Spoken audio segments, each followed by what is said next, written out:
Building a life we're using is not You know what sets the winners from the losers? Well, you know, it's definitely mindset. I mean, your mindset controls everything.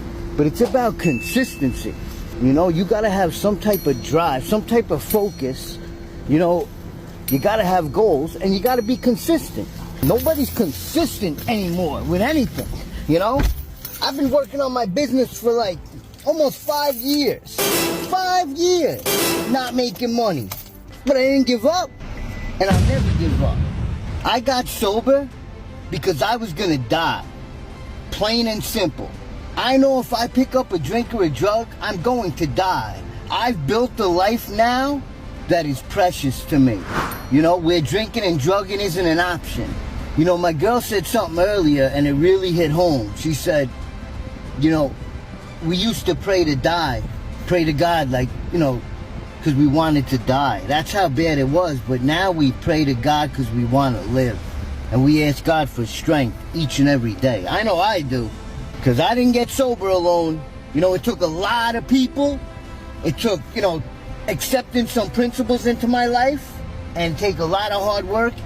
And it took God, you know, building that relationship with God. For me, there's many different pathways to recovery.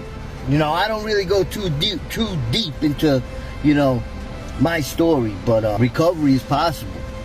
You know, you can get sober. You can do anything in this world. If I can get sober, I was a street junkie. I used to shoot dope every single day. I lived in abandoned houses. I smoked crack every day, popping pills, smoking K2 like a broke stove. I was a mess, you know. I knew the spots where all the cigarette clips were at night, all the spots. You know, I was a straight street junkie.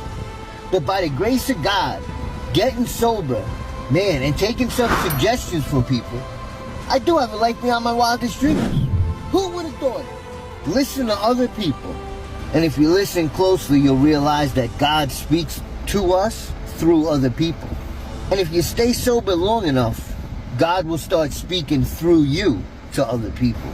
If you're on the fence, if you're an addict or not, an alcoholic or not, if you're on the fence, trust me, you're an alcoholic or an addict. But there is hope. There's always hope. Reach out. You know, you're worth a sober, successful life. You gotta start believing in yourself, no matter what. Stay positive, stay blessed, and make it a great day. Let's get it, baby.